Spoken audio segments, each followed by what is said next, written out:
Hello everyone, we are going to look into a mini case on Philips which will give insights on the concept of brand positioning.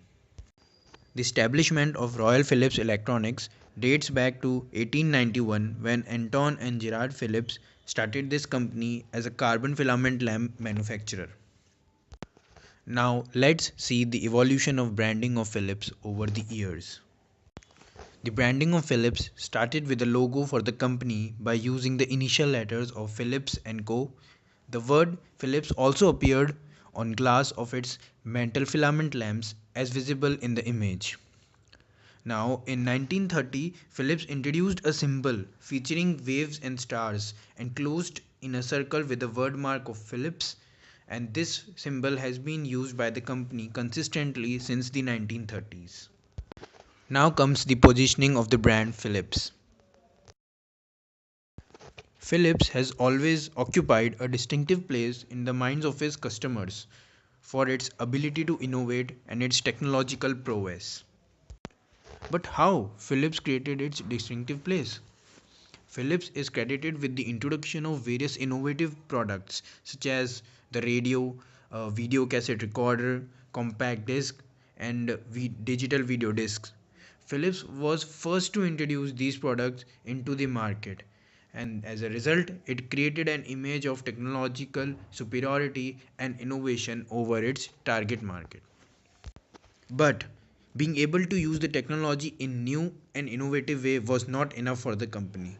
So Philips introduced its brand mantra of sense and simplicity, which we are going to discuss in the further slides. First of all, let us understand what the company meant by sense and simplicity. This tagline was actually based on three premises. First was that the products are advanced, second, that they are easy to experience by the consumers, and third, they are designed around the consumers. Now, the question which pops up in our mind is how did Philips come up with this tagline? To identify the perceptions consumers had, Philips undertook a market research study of 1,650 customers and 180 companies who were the customers of Philips around the world. This helps Philips to identify and test new routes for moving Philips brand going forward and enable it to better understand its current market position. This study then finally led to the discovery of the company's core target group, an important aspect in brand positioning. The company's core target group, as evaluated from the study, consisted of well educated and affluent decision makers between the age of 35 to 55. This group typically disliked the unnecessary hassle which is created by the new technology, and they valued simplicity as well as efficiency. So, Philips acted on this information and rebranded itself with the campaign Sense and Simplicity. And this is how the brand mantra of Sense and Simplicity came into effect. Philips has created its tagline Sense and Simplicity. So, are there any risks associated with its use? Let's find out. First, there is ambiguity in the tagline. People often get confused by its meaning of simplicity. Is it simple or not advanced? The same goes with the word sense. In which sense is the company actually talking about? Whether is it in the terms of advancement or environment related problem or design, or is there any other aspect which the company is talking about? Secondly, the tagline may alienate the younger tech savvy group that may misinterpret it as a primitive technology, and as a result they may lose interest in its product. So, the Philips should look into its brand awareness strategies to tackle such risks. Between 1970 and 1995, Philips faced tough competition from Japanese electronics companies. Let's evaluate this phase of the company.